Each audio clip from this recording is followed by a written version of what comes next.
Las leyes mexicanas obligan al Estado a producir la cédula única de identidad. ¿Tiene usted su cédula? A ver, busque en su cartera a ver si la encuentra. Y se va a topar con un sucedáneo, algo que la suplió. La IFE, o la credencial del Instituto Federal Electoral, ahora Instituto Nacional Electoral. Fue un mecanismo para resolver, mientras tanto, se hacía esa cédula única. Ahora se ha vuelto a hablar de la necesidad de distinguir con precisión quién es cada quien, aprovechando las nuevas tecnologías, un poco las pruebas biométricas o las pruebas del iris, que van permitiendo en efecto construir una clave única a partir de nuevos elementos. Lo prometió, por cierto, el presidente Enrique Peña Nieto, ahora en su discurso de noviembre 27, después de la tragedia de los jóvenes de Ayotzinapa. Venía ya en el Pacto por México y parece que nos encaminamos hacia allá, a una cédula o clave, deje llamarla así, única de identidad. ¿Puede ser posible? ¿Puede ser posible en este sexenio? ¿Tiene ruedas este ferrocarril? Bueno, eso es justamente lo que vamos a tratar hoy. Del mundo real de la cédula de identidad al mundo ideal de la clave única de identidad en México. Comenzamos.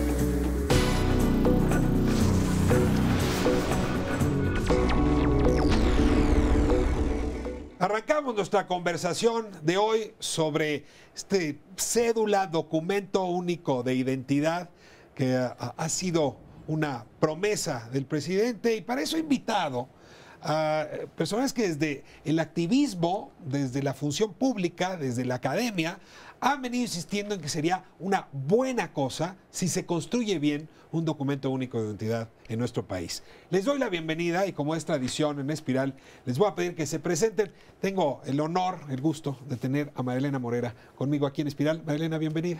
Gracias, Ricardo Rafael. Gracias a todos ustedes. María Elena Morera, presidenta de Causa en Común.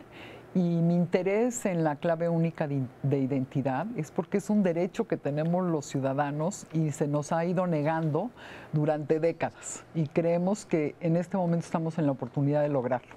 Tendría que preguntar en un momento más si cuando nos dieron el IFE no se resolvió ese derecho. Por supuesto que no.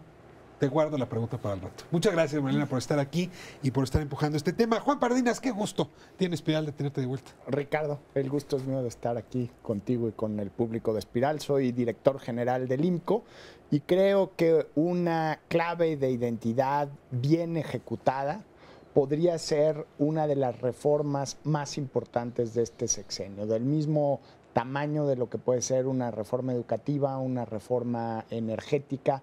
Podría tocar la vida de muchísimas personas de una manera muy positiva si se hace bien. No me das los argumentos por qué puede ser tan relevante. Hablaremos de esto. Le doy la bienvenida a Héctor Fernández, investigador. Me da mucho gusto tenerlo Muchas aquí. Gracias, Ricardo. Es un honor estar en su programa con importantes especialistas. Héctor Fernández Pedrosa, soy profesor de la Facultad de Ciencias Políticas y precisamente el área académica me ha permitido, al menos en los últimos 3 años, investigar sobre el tema de la cédula de identidad. Yo iniciaría diciendo que hasta el día de hoy el Estado mexicano ha incumplido con garantizar a sus nacionales, es decir, a los ciudadanos mayores de 18 años y a los menores de edad, garantizarles un documento fehaciente, certero, por el cual puedan acreditar su identidad. Muchas gracias por estar aquí. Y bueno, me robé del programa de junto a Francisco Guerrero. Me da muchísimo gusto.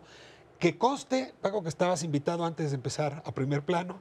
Y me da enorme gusto que te hayas pasado a este lado de la frontera y nos acompañes hoy, porque entiendes muy bien del tema y te ha tocado vivir. Bueno, un honor estar con todos ustedes. Decir que fui consejero del IFE, ahora INE, durante 5 años, 2008-2013, y desde ese espacio me tocó ver todo el proceso de la génesis de lo que fue en su momento la idea de una cédula de identidad, la conflictividad que se dio con la credencial del Instituto Federal Electoral y después esta parte última donde en el Pacto por México se retomó la idea, una idea que por cierto es buena y que es necesaria, es decir, cómo pudiéramos generar sinergias, utilizar recursos de varias instancias para tener esta clave única de identidad, pero al mismo tiempo poder mantener las inversiones que ya hemos hecho. Es un tema que le he dedicado mucho tiempo y puedo contribuir con mi experiencia para hablar sobre ese tema. Déjenme abrir boca con lo siguiente. En México se calcula que hay 7 millones de personas que no tienen acta de nacimiento. Si uno tiene acta de nacimiento, literalmente no tiene la llave para acceder a prácticamente nada. El ingreso a la escuela, al seguro popular, no existe. Jurídicamente no tiene personalidad. Ahora, de lo que estamos hablando es de una parte del acta de nacimiento. El nombre identificado con un documento que lo confirma. La credencial del IFE, ahora INE, dio por primera vez en México la posibilidad de contar con un documento de este tipo. Es un documento para votar, pero bueno, nos sirve hoy para abrir una cuenta de banco, para presentarse ante el médico, para presentarse ante los tribunales, en fin. Y ahí está hoy ese documento de identidad. Yo no sé cuándo va a cambiar, pero incluso los más jóvenes, cuando quieren entrar a un lugar, a un antro, dicen, aquí traigo mi IFE. Todo el mundo habla de su IFE ya como una cosa que pertenece a la propia identidad. Y digo identidad en un sentido mucho más amplio. Sin embargo, el presidente de la República, en efecto, y los partidos, el Pacto por México, adelantaron que teníamos que dar un paso más y crear un documento único de identidad, una cédula única. Se cayó el tema, cayó con doble L, ¿no? Se silenció un tiempo, y ahora con la crisis de Iguala y de Ayotzinapa, que fue como darnos otra vez cuenta que el tema de la inseguridad es muy grave, lo vuelve a proponer el 27 de noviembre del año pasado. Así es. Y a partir de ahí retoma vuelo. Bueno, hasta aquí voy bien. Les pregunto, ¿por qué consideró el gobierno de la República, por qué los partidos, la relevancia de este documento si ya tenemos INE o IFE? Porque es distinto. O sea, el IFE o INE ahora es un documento de fe, ¿no? O sea, tú vas y te lo dan con unos testigos, ¿no? Y te dan tu documento. Eso no quiere decir que sea un documento de identidad. A la falta de un documento de identidad o de una clave única de identidad, que es lo que estamos pidiendo ahora y lo que se va a hacer, pues entonces tenemos la credencial del IFE y como tú dices, con eso los chavos se identifican para ir al antro. Pero no es una clave de identidad, porque la clave de identidad es lo que te permite que solamente seas tú el que la tienes, que puedes mentir el primer día y decir que no te llamas Ricardo Rafael y te pones Juan Pérez, pero siempre vas a ser Juan Pérez, ¿no? En ese momento me bautizo para toda la vida. Te bautizas para toda la vida. Ya no vas a poder tener 2 o 3 o 5, nada más vas a tener una, que te va a permitir además muchos más accesos que lo que hoy te permite la credencial de lector, aunque la credencial de lector sigue siendo muy importante. Y yo creo que no compiten. Pero me está diciendo que el problema es que la IFE no es suficientemente confiable. No tiene los candados suficientes para decir que solamente hay una persona que tiene esa identidad. Sí, o sea, es confiable me imagino que en el ¿Estamos en el padrón, utilizando un ¿no? documento que no es confiable para votar? Estamos utilizando un documento del cual puede ser que no solamente haya uno por cada persona. Y tiene muchas limitantes. Yo aquí traigo mi IFE. Es un documento del siglo XX, resultado de tecnologías que fueron creadas a fines del siglo XIX, principios del XX, que era la fotografía, es un avance y ya tiene su holograma, etcétera. Pero esto ya es parte de la historia, esto ya no se va a usar en el futuro. La nueva tecnología a través de la nube y de los nuevos sistemas de identidad va a hacer que por primera vez en la historia de la humanidad yo no necesite una tarjetita con mi foto para decir que yo soy Juan Ernesto Pardinas Carpizo. Con mis huellas digitales, mi iris. El iris es de tu ojo. El iris del ojo, que es como una huella digital. O sea, la formación del iris es una identidad tan única como las propias huellas que tenemos en los dedos, las huellas dactilares. Con Reconocimiento esas facial. características Claro, de reconocimiento facial, digital y de iris, asociadas a una clave que no es una cédula. O sea, una cédula sigue siendo siglo XX. Una cédula sí compite con el modelo de IFE porque sigue siendo una credencial. Esos datos los pones en la nube. Y esos datos solo se activan cuando tú llegas, pones tu huella digital y pones tu iris. Y en ese momento dice, este señor... Es JZ735-2738. Resulta que es Juan Ernesto Pardinas Carpizo. Esto lo que nos abre es el poder de la identidad en nuestro cuerpo, siendo nosotros. No necesitamos un documento adicional.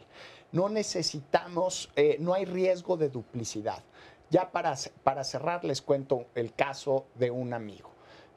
Se llama Francisco Mendoza, es diseñador de automóviles muy exitoso, trabaja en una de las principales empresas del mundo, ya lo mandaron a Detroit, lo mandaron a Corea a diseñar coches. No se puede comprar un departamento en México, porque dentro del buró de crédito hay alguien con un homónimo que se llama igual, que debe, no sé si es una deuda de tarjeta o de qué problema, pero está registrado como mal deudor.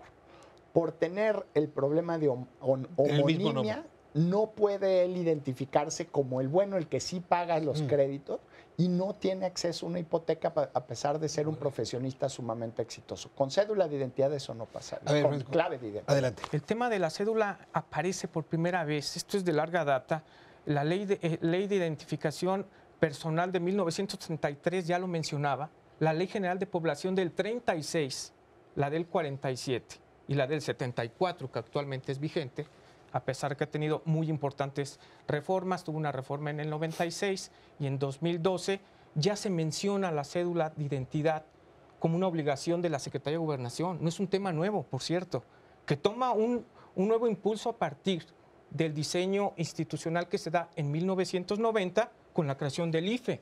¿Por qué digo esto? Bueno, porque en la Constitución se establece que mientras se establezca el Registro Nacional de Ciudadanos, los ciudadanos estarán obligados a registrarse en los padrones electorales.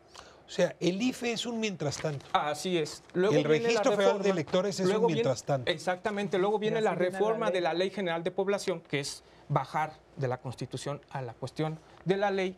Y en 1992, la Ley General de Población establece en el artículo 4 transitorio que mientras no se emita la cédula de identidad, se podrá utilizar la credencial para votar con fotografía.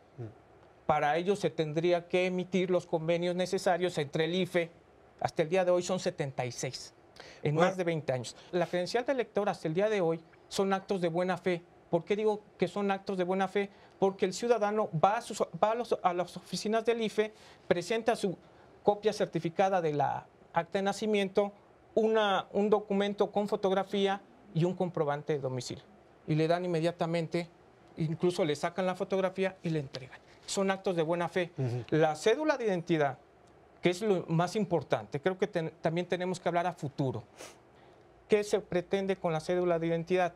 Confrontar los documentos que presente el ciudadano al momento de registrarse con la base de datos que el RENAPO lleva ya más de 20 años elaborándolo, donde se han escaneado cada una de las actas de nacimiento que existen en los registros civiles. Es un dato fundamental y de modelo. Vamos despacio porque sí, tocó varios temas que nos sirven un poco para darle orden a la conversación, pero sí me importa mucho preguntarle a Francisco, ex consejero del IFE, ¿cómo ve esto, o cómo lo veía cuando estaba en el IFE, cómo lo ve ahora?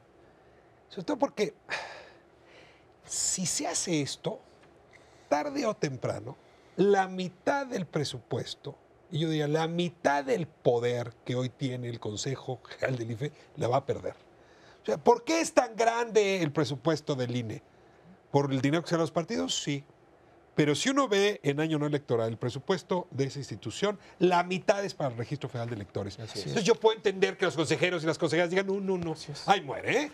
Elena, muchas gracias, Juan, muchas gracias, pero a mí no me toques ese poder económico que implica y que me otorgaron mientras tanto, pero me lo puedo quedar un rato más. ¿Cómo lo veían ustedes? Mira, yo lo veo, ahora que los escucho a todos, todos son opiniones válidas e interesantes, yo lo pondría en tres grandes términos. El México formal, el México real y el México ideal.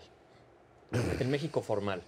lo que explicaba el investigador es correcto, todos los precedentes que han existido, esta enorme simulación que hemos tenido que llevar a cabo, no en esta política pública, en muchas.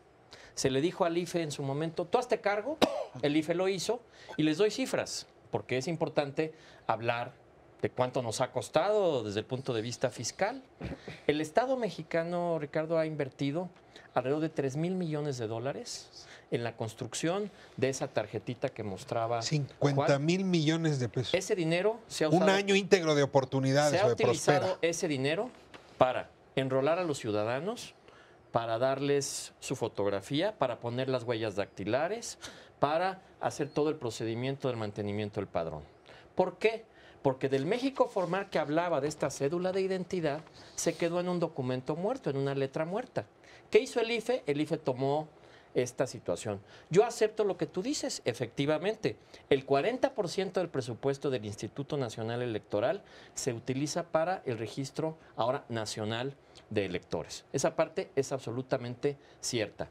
Entonces, en el México real, en lo que son peras o son manzanas, independientemente de que sea un documento de buena fe, cuestión que es cierto, independientemente de, como dice Juan, sería idóneo incorporarle mayores medidas de seguridad a ese o a otro instrumento, con algunas cuestiones. A mis hijos les tomaron los datos a finales del sexenio de Calderón y a la fecha yo como padre de familia no he recibido la información de mi hija y de mi hijo que les tomaron sus datos del iris, sus huellas. ¿Dónde está esa información? Nadie sabe. Fíjate qué irresponsabilidad tan gigantesca del final del sexenio del presidente Calderón. Y en el México ideal, y aquí es donde... Además, los datos personales son propiedad de la persona. Bueno, mi hija y mi hijo, que son menores de edad, bueno, ya Daniela no, pero Paco sí, les quitaron sus datos, el Estado se los quitó, los atesoró, y yo como padre de familia no sé dónde están. Este modelo del que hablaba Juan, que por supuesto es el futuro, y eso me lleva a la parte ideal. Yo creo que en la parte ideal, que es la que tenemos que construir, si queremos pasar de este modelo del que hablaba Juan, del siglo XX, por llamarle de alguna manera, inicios del siglo XXI, rumbo al modelo de lo que serán las próximas décadas, ¿se puede hacer? Sí. Nada más que para hacerlo se necesita una sinergia por una razón muy sencilla. Revisen ustedes los datos económicos y se van a dar cuenta que los próximos 2 años van a ser años de mucha astringencia en el presupuesto, y en lo que son peras o son manzanas, la credencial se va a usar para este año en el proceso electoral, se va a usar para el siguiente. Entonces, quizá la solución es, sin quedarnos solamente con la idea de que forzosamente tiene que ser esta credencial, ¿cómo encontramos un mecanismo de comunicación entre la vieja idea y la nueva idea? Y ese es el gran reto. Me voy a corte. Cierro diciendo, ¿hay consenso en la necesidad? Por supuesto. No veo consenso en el horizonte temporal que permitiría contar con este documento. El método. Pero yo vamos a sí, platicar cómo yo sí. sí voy a poner un pero. Tú dinos. A mí me da miedo. Pero, ay, no. Me voy a ¿por corte qué? y digo, ¿por qué? Muy a la inglesa, sí me da miedo que el Estado tenga tanto control sobre mi iris, mis huellas dactilares y mis elementos biométricos. Pero me explico a la vuelta. Quédese con nosotros. Regresamos.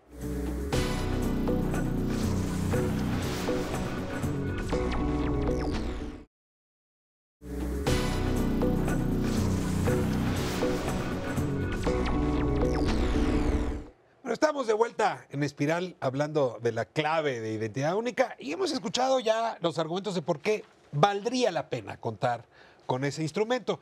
Yo voy a poner aquí mis temores. Si las llama paranoias no me voy a sentir ofendido. Y es que he visto algunas series de ficción y he estado pendiente de algunos escándalos. Por ejemplo, todo el asunto del espionaje cibernético que ha habido en los Estados Unidos, donde de repente resulta que es enormemente fácil pues que exploren tus correos electrónicos y tus comunicaciones y tu comportamiento por la vía del uso celular. Entonces empiezas a tener un Estado que gracias al avance tecnológico trae un enorme poder de espionaje sobre la persona. Yo me imagino en México, ¿qué pasaría si estuviésemos tan controlados como esta clave lo permitiría? Y sobre todo, si esa información de pronto cayera en malas manos, porque si está en manos de la Secretaría de Gobernación, pues ya estoy un poco asustado y del CISEN también. Pero si, como ha ocurrido con el padrón, me encuentro mis datos biomédicos biométricos, perdón, puestos en Tepito, y una aseguradora, que es con la que yo tengo los servicios, no les voy a decir su marca, o digo ¿cuál es? Recibe mis datos biométricos o mi huella genética y dice, no hombre, no lo asegures, tiene tendencia a diabetes. A ver, la posibilidad de que esa información caiga en malas manos, a mí me llega a pensar que mejor estamos bien como estamos, sin posibilidad de que lleguen a ese punto de control de mis datos. Les pido la reacción. No, ¿No? no, Ricardo. Yo creo que la paranoia no nos sirve para nada. Y hoy en el mundo la tecnología La burra no era arisca, Marilena. que tiene grandes capacidades independientemente si tenemos una clave única de identidad o no. Yo creo que lo que hay que ver son los grandes beneficios de tener una clave única de identidad, ¿no? El primero es que a diferencia de la cédula, no costaría lo que cuesta una cédula. Porque no se placaría, no sé. Porque no no daría credencial. necesitas un instrumento físico, ¿no? Que ya como explicaba Juan, no es un instrumento físico. Y de esto Juan Está y yo en la nos dimos nube. cuenta, ¿no? De repente cuando estuvimos viendo en dónde lo tenían en otras partes y vimos las grandes ventajas, por ejemplo, en la India que tiene clave única de identidad, o en Estonia que tiene clave única de identidad, y tiene grandes ventajas que no se pueden comparar con los riesgos. A ver, No, pero a ver, sí vamos a ver las coincido que ventajas. Te tuviera ofrezco riesgos. tiempo para hablar de las ventajas, pero tranquiliza mi temor. O sea, yo Mira, mismo me acusé de creo- paranoico, ok, entonces yo creo tranquilízame. que, se pueden poner los suficientes candados. Me parece que la tecnología avanza tan rápido y yo me considero que no sé nada de tecnología, pero avanza tan rápido que se le pueden poner los candados necesarios para evitar en la medida de lo posible que alguien haga un mal uso de tus datos. No se ha evitado con el IFE. Mira, yo no lo llamaría paranoia, me parecen dudas perfectamente legítimas que se tienen que resolver y que atender. Uno, hoy el Estado ya sabe muchísimo de ti, nada más que está muy desorganizado. El SAT nos está exigiendo o está pidiendo la información cada vez que dejamos el país.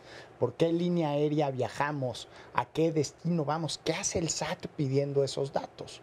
En ese contexto, yo comparto hasta cierto punto la preocupación. Está la experiencia de que el registro federal del IFE acabó el padrón acabó en Tepito.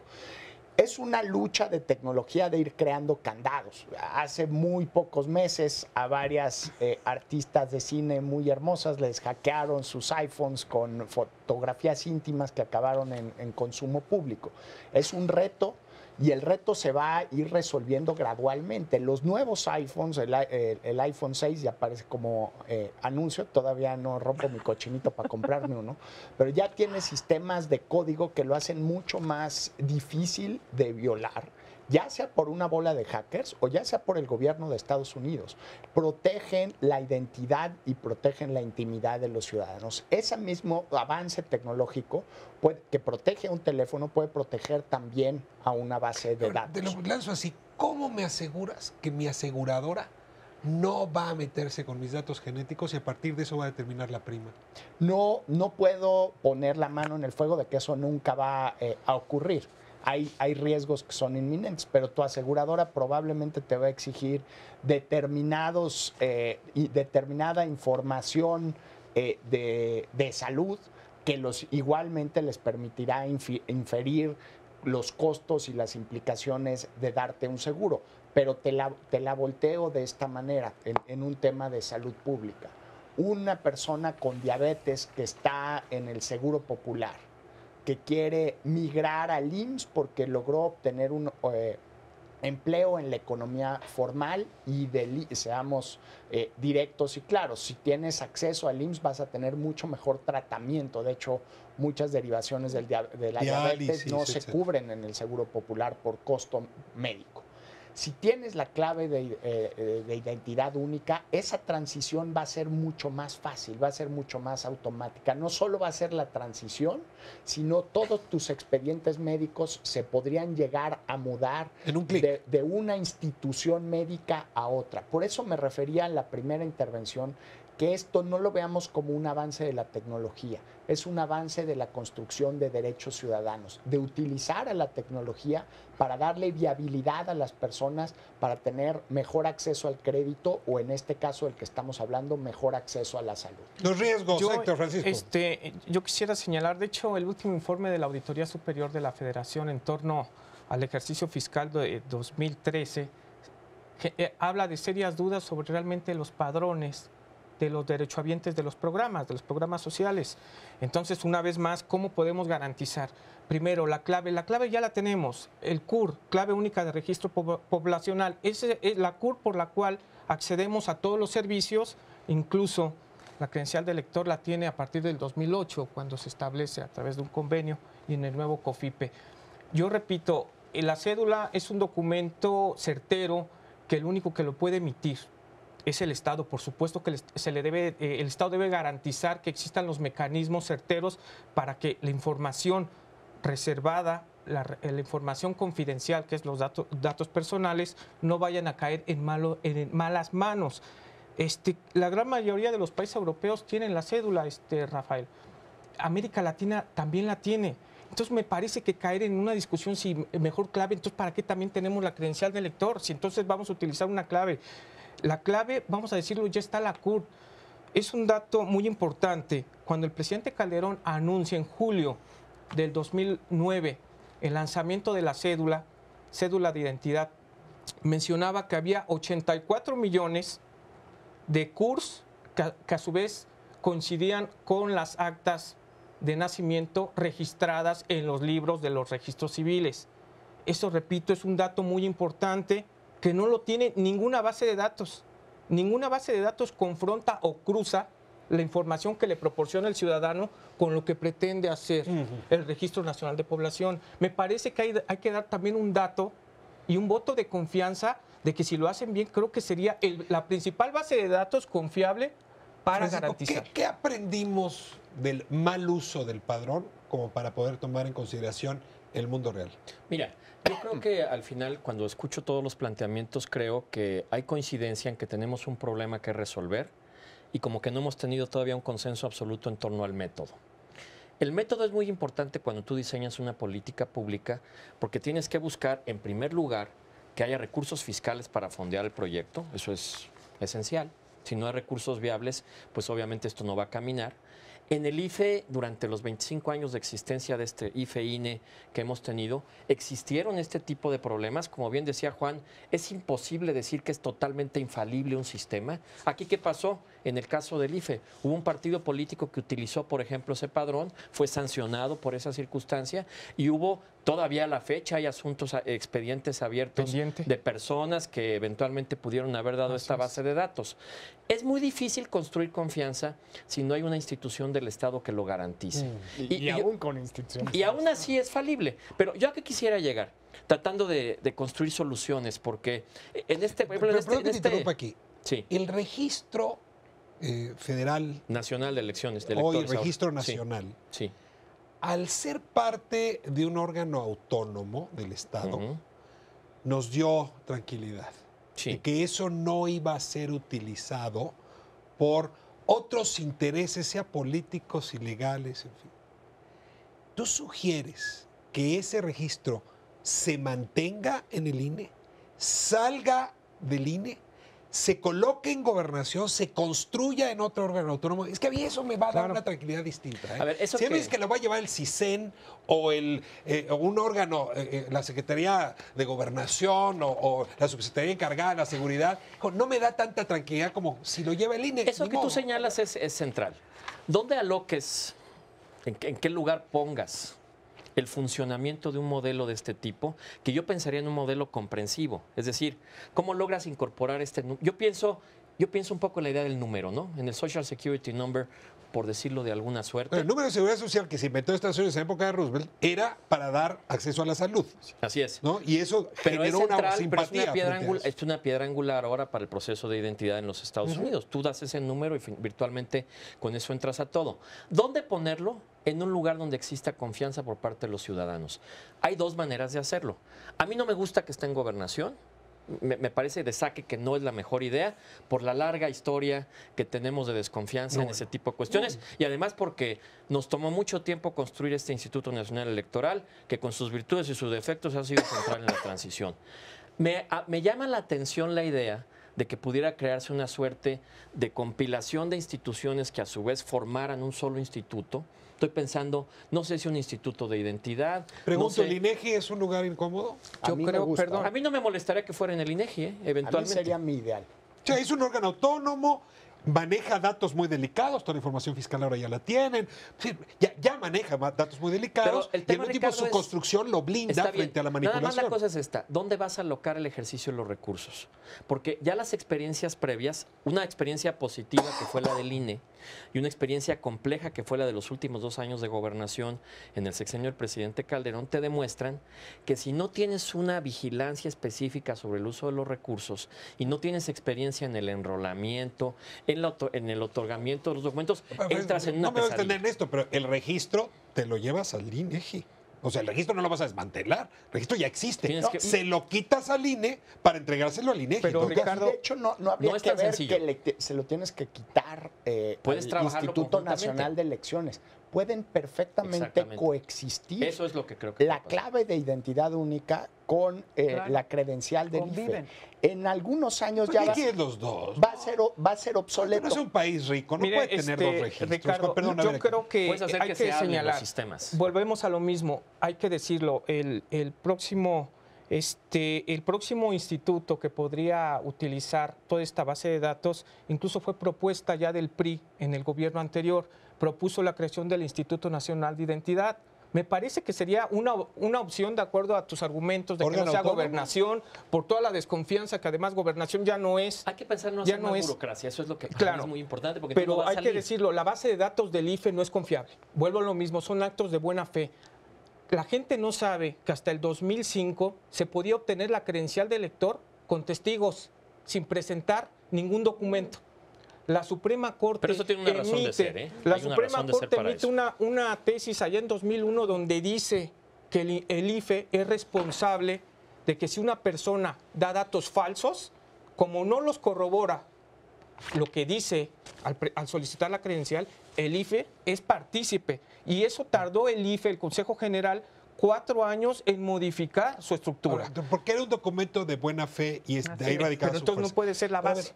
ver, sacó hace un momento, Francisco, un tema interesante. ¿Cómo surgió el número de seguridad social en Estados Unidos? Es justamente una época donde hay que apoyar con derechos sociales a una población que está sufriendo una crisis económica, fue terrible. Se construye como la piedra angular. Hoy esa es la clave fundamental de los Estados Unidos. En México, si esto funciona, está surgiendo por razones distintas.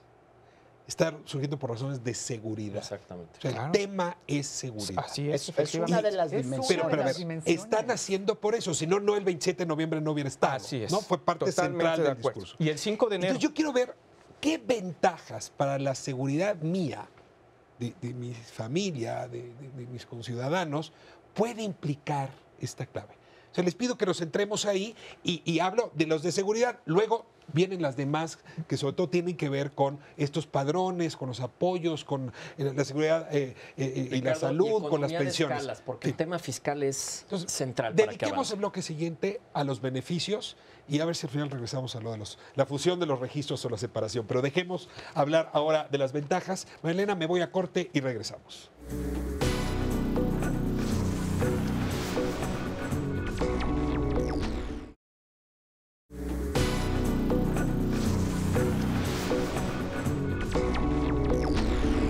Estamos de vuelta en Espiral, hablando de la clave única que nos mereceríamos todos los mexicanos, según la propia legislación. Yo decía en el segmento anterior que el tema de seguridad fue el que abrió la puerta. Porque en efecto, Así es. pues muchos criminales se han escondido detrás de un deficiente sistema de identidad en México, cuando uno puede tener hasta 10 credenciales de elector efectivamente. distintas, Así es. cuando uno puede tener el mismo nombre que un delincuente o que un deudor, pues empieza a ser muy difícil para la autoridad saber quién cometió el Así delito, es. cuál es, de qué está acusado o qué hizo en Sonora y luego fue a hacer a Yucatán. Entonces, entiendo muy bien, Mariana, por qué por la puerta de la crisis de seguridad o de inseguridad entró la clave. Ahora, te preguntaría, ¿qué nos resolvería? Vamos a suponer que un día, en ese mundo ideal planteado, contamos con esa clave. En materia de seguridad, ¿qué ocurriría? Un tema que tú conoces bien. Bueno, lo más importante es que nadie te podría robar tu identidad, ¿no? Entonces me parece que ese es básico. Ya solamente habría un Ricardo Rafael, ¿no? No muchos. Otro punto importante es que se podrían identificar mucho más rápido las víctimas, porque tendríamos sus datos. Otro punto importante es, por ejemplo, para el robo de menores, pues sabría si el menor está realmente viajando con sus papás o el menor está viajando con gente extraña. En el tema, por ejemplo, de cárceles, pues sabríamos quiénes están adentro de la cárcel, ¿no? Que a veces nos dicen que está adentro y de repente lo encuentran en otro sitio, ¿no? O que andaba muerto, pero que siempre no. Exactamente. ¿Qué más ventajas en materia de seguridad? Además de confrontar con la base de datos ya escaneada de todos los registros civiles, se contaría con las medidas biométricas que tú mencionabas. Simplemente la huella dactilar de estos dos dedos se garantiza el 95% de la identidad, de acuerdo a patrones internacionales. Hay que reformar la ley porque actualmente no se puede. Te doy dos ejemplos muy concretos. La cantidad de policías que delinquen en un estado, los capturan, los dejan ir, puede que haya una sanción, hay una amonestación, no entran a la cárcel, se mudan a otra parte de la República y los vuelven a contratar. Y pueden seguir delinquiendo. Eso ya no podría existir con un buen sistema de identidad. ¿Quiénes son los que formaron las autodefensas? ¿Quiénes eran los templarios? Después de 1 o 2 años de que esto ocurrió, pues cada vez va a ser más difícil poder tener una identidad perfectamente clara de quiénes estaban de qué lado. Y habrá unos que nunca lo sabremos con contundencia. Si hubiera un mecanismo para identificar individualmente a cada una de estas personas, Michoacán sería un estado más seguro. Los sistemas policiales serían mucho más seguros. La posibilidad de que un delincuente volviera a incurrir en el delito en otra parte del país generaría más seguridad. El hecho de que miembros de las fuerzas del Estado se pasaran a la delincuencia también. Desertores del ejército, desertores de la policía. No lo impediría, pero lo haría mucho más difícil, porque ellos sabrían que ya su nombre está inevitablemente asociado a sus características físicas, a sus ojos, a sus huellas dactilares, ya cosas que pueden sonar más triviales y hollywoodenses, hablando que de las series inglesas, las cirugías plásticas. Te puedes tal vez hacer una cirugía de rostro. No sé, me imagino que existe cirugía de huellas dactilares. De iris, a lo mejor. Del iris me suena un poquito más complicado. Paco, ventajas en materia de seguridad para abordar los otros temas. temas. Yo sí creo que existen las ventajas que han señalado. Me gusta mucho la idea de la unicidad en un instrumento. Esa parte creo que es algo de lo que hemos carecido como Estado mexicano. Contamos con demasiados medios de identidad, el pasaporte, la credencial para votar, la CURP que tiene muchas duplicidades. Licencia de conducir. Y creo que esto es un poco hacer las cosas bien aprovechando la tecnología. Yo lo único que señalo, y ese ha sido, digamos, mi planteamiento desde el inicio es, ya invertimos en un documento de identificación $3,000 millones, sirve con un propósito democrático que es muy importante. Yo no le resto importancia a la credencial porque fue el instrumento, la piedra de base para poder hacer la transición democrática. Pero no nos ha servido en materia de seguridad. Ya lo hicimos. Ahora, podemos utilizar esa base para avanzar en otras cosas. Yo creo que si los sistemas se hablan, y sobre todo si se pueden potenciar los recursos económicos, se puede hacer. Lo que ya nos demostró los últimos 2 años del gobierno de Calderón, cuando se intentó esta idea, que es una buena idea, es que se tienen que hablar las instituciones que han participado en la materia. Ahora, ese es mi planteamiento central.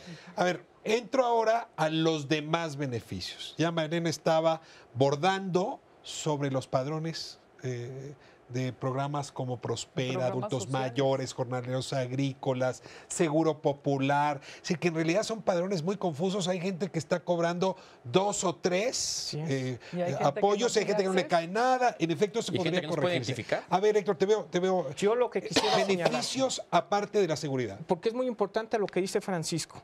En 2009, cuando estalla la discusión sobre la cédula de identidad, en febrero del 2010, la Comisión de Gobernación del Senado y un mes después, la Cámara de Diputados aprueban sendos exhortaciones al gobierno y al IFE para decirle no pueden Me quedan 10 no minutos pueden de hacer bloque. de la credencial de Beneficios. elector la cédula porque va en contra de la Constitución y de la legalidad. Lo que deben de hacer es modificar si quieren que la credencial de elector sea la cédula, porque actualmente no se puede ni constitucional Perdón, ni perdón que te legalmente. quite la palabra, es que no, necesito esta respuesta. Ventajas aparte de la seguridad. Hablamos que la cédula equivale a un año del programa Oportunidades o Prospera de lucha contra la pobreza, que son 50,000 millones de pesos.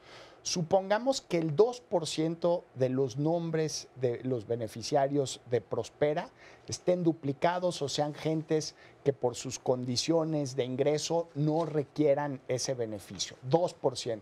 Estamos hablando de 1,000 millones de pesos al año que se ahorrarían con la clave de identidad. Otro ejemplo. Va uno a los lugares donde se pagan las pensiones del ISSSTE, las pensiones de los trabajadores del Estado, y hay una prueba que es sumamente vergonzosa, que es la prueba de vida, donde los adultos mayores jubilados tienen que demostrar que siguen vivos para que les paguen su pensión. Si tienes estos sistemas de identidad y en el momento de la muerte y del proceso en el que se registra la acta de defunción, le tomas las huellas digitales a la persona, ahí inmediatamente queda registrado y ya de ahí devienen una serie de, esta es una eficiencia muy macabra, pero sucedería que se volvería el Estado mucho más eficiente, pero hay otros programas sociales que el problema para que se apliquen de una manera eficiente es precisamente la identidad de los individuos. Los abonos que se les dan a los adultos mayores en la Ciudad de México para que usen el sistema de transporte colectivo, el metro. Si les das una tarjeta, pues siempre está la tentación de que el abuelito le pase al nieto la credencial y el nieto abuse, y ahí este programa orientado específicamente para que el abuelito se transporte a bajo costo, pues empieza a pervertir y se utiliza Los subsidios para el metro, los subsidios para el... Entonces puedes de esa manera focalizar mucho más clara y contundentemente los recursos del Estado para beneficiar a quien quieras beneficiar sin que se pervierta o se maluse el uso de estos subsidios. Por eso yo lo planteaba como una herramienta tecnológica para fortalecer y ampliar derechos. Ahora sí, viene la instrumentación, que es donde Héctor y Francisco están con propuestas importantes. A ver, Héctor, regreso entonces a tu planteamiento. Tú dirías, si a ti te tocara, vamos a pensar que te llama el presidente, y te dice, voy al mundo ideal, voy a poner la clave, voy a cumplir mi palabra. Tengo el RENAPO, la CURP, tengo la clave de elector y la credencial de elector, tengo el padrón electoral. A ver, ahí están las fichas sobre la mesa. ¿Qué me recomienda? ¿Cómo hago para que todo esto llegue al mundo ideal planteado? Claro, no solamente está en el Pacto por México, está en su Programa Nacional de Desarrollo, está en su Programa Sectorial de Gobernación. Presidente, te diría, claro, ¿cómo le hago, independientemente quién la vaya a tener, me parece que es necesario hacer una auditoría por organismos internacionales o instituciones internacionales. El IFAI sugirió en su momento, 2009, hacer una auditoría y dar sugerencias y lo acató el RENAPO, el Registro Nacional de Población. Se puede hacer y tomar todos aquellos avances que se han dado durante 2 décadas. O sea, para un mí grupo es de importante. expertos para que la aprueben. ruta que se traza para mí es fundamental.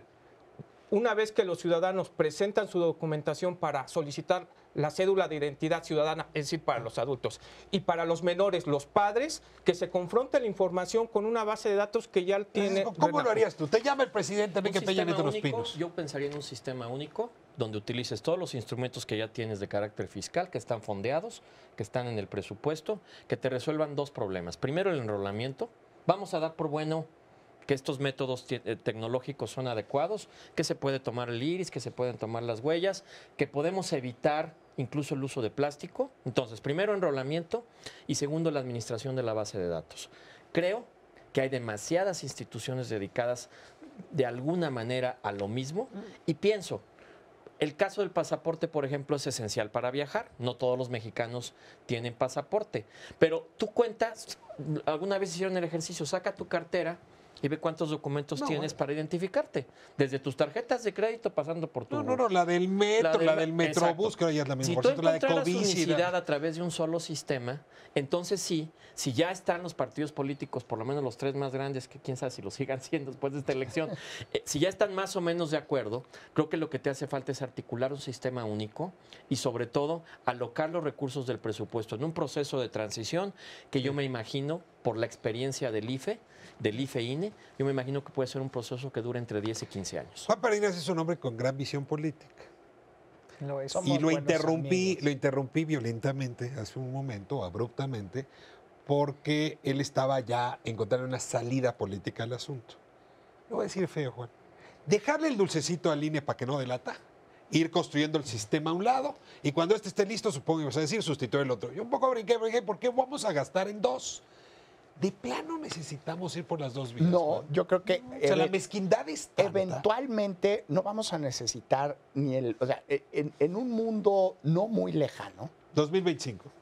no vamos a necesitar probablemente pasaporte. O sea, van a ser Tu celular, documentos del Puede pasado. ser, claro. O sea, los mexicanos que estén naciendo el día de hoy no van a necesitar una credencial del IFE. Van a ver las credenciales del IFE como los niños de hoy ven las fotos en blanco y negro o los teléfonos de Como casa reliquia. conectados a la pared como parte de la historia. Sí, imaginemos un mundo en Como el que los no timbres. existen las tarjetas de crédito, en el que no existen las carteras. Probablemente las mujeres sigan prefiriendo usar bolsa.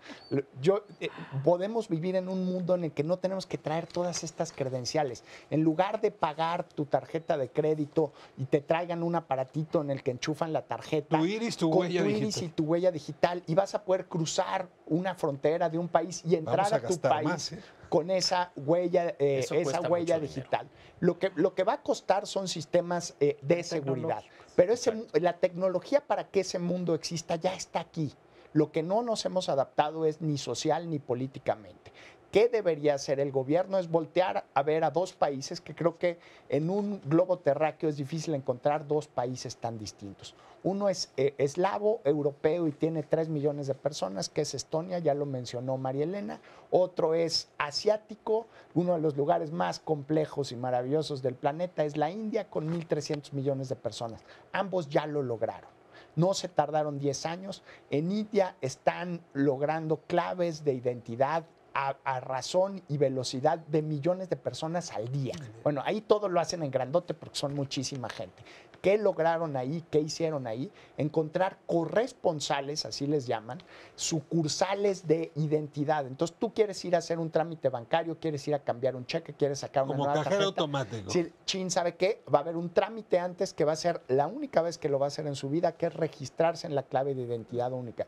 Y lo pones en una tienda de conveniencia y encuentras esta serie de correspondencias. ¿Quieres inscribir a tu hijo en una escuela, en una universidad? Pues tienes que hacer este trámite y lo vas avanzando poco a poco con participación de la sociedad. Así lo lograron en la Eso India. cuesta mucho dinero. Cuesta más Y ya dinero no decía, hacerlo. ya decía Francisco hace un momento, el gobierno te puede decir, Marilena, a pesar de todo el empeño que has invertido, pues con la novedad que con el peso como anda y la caída de los precios del petróleo no hay dinero. ¿Qué les has dicho frente a ese argumento que yo creo que ya lo oíste? Mira, ya oímos ese argumento que no hay dinero, pero ya les dimos, Juan y yo, el argumento que sale mucho más caro no hacerlo, que simplemente con lo que se van con lo que van a ahorrar en corrupción se va a pagar el programa. Ya hay algunos avances que yo creo que son todavía muy menores, pero ya está pues todas las actas de nacimiento digitalizadas. Ya están viendo todos los padrones que existen y quién tiene qué, porque ya como decían el SAT, pues algunos de nosotros nos tiene súper identificados, pero también hay en salud como 8 millones de personas, ¿no? Identificadas. No, se desó. Lo que invirtió el año pasado en padrones fue una barbaridad. Entonces pero ya hay padrones que tienen o sea, ya están que sumando tienen algunas esfuerzos. huellas. Ya están sumando esfuerzos, ya tienen pláticas con el INE, entonces ahí ya sumaron al INE, están sumando las instituciones. O sea, me parece que esa parte de entramado político, Va por buen camino. por lo que me dicen, va por buen camino. Yo lo que ya les pregunté la última vez que hablé con ellos, que fue hoy, para decirles que qué había pasado, me dijeron ya casi está el grupo, como la mesa técnica, la secretaría técnica que se ¿Qué va a hacer tiene ese esfuerzo? que sentar. Héctor, cierras el programa. Sí, yo diría que el gobierno, una vez pasadas las elecciones, tiene suficiente tiempo, 3 años, para emitir la cédula, independientemente cómo se llame, clave, en fin. Lo que sí es importante es que junto a la llamada alfanumérica, que es una clave, letras y números, hay que sumarle medidas biométricas como lo que tú mencionabas, el iris, huellas dactilares, que permitirán una vez más, ojalá que sea esta la última, el intento para garantizar a todos los nacionales una identidad fiable. Última palabra, Francisco. No, pues decir que yo creo que este mecanismo donde las instituciones se hablen, los recursos se pueden utilizar de mejor manera y nos abramos a la tecnología, pareciera ser una política de futuro. Yo no tengo en ese sentido ningún obstáculo para el proyecto, pero sí me parece que tiene que ser parte de una estrategia bien articulada, con tiempos, con movimientos, y que no nos vuelva a suceder lo que nos ha pasado en los últimos 25 años. Como los aviones hemos planeado y planeado y planeado, y lo que ha quedado para efectos prácticos es que la credencial para votar con fotografía, con sus defectos, con sus limitaciones, es la que funciona. ¿Queremos una cosa nueva? Yo creo que hay que intentarlo y tenemos que hablarnos. A mí me deja muy estimulado lo que dice María Elena, de que finalmente, que fue lo que pedimos muchos en su momento, se hable en las instituciones, Sí. porque esto hace mucha falta. ¿Se imagina usted un mundo donde en efecto se acabaron los plásticos, los cartones, las fotos? Ahora nos va a tocar verlo. Se van a acordar de este programa entonces. Pero ojalá y ese proceso para llegar allá lo haya llevado el Estado mexicano y no otros actores. Y lo haya llevado con toda la seguridad y protección de nuestros derechos y no violándolos. Se trata de un proceso importante, no hay que quitarle la mirada, y quiero felicitar a quienes están aquí por haber compartido su inteligencia y su conocimiento del tema para entender algo que todavía a algunos nos queda lejos en la comprensión. Nos vemos próximo miércoles, 22 horas, aquí en su canal.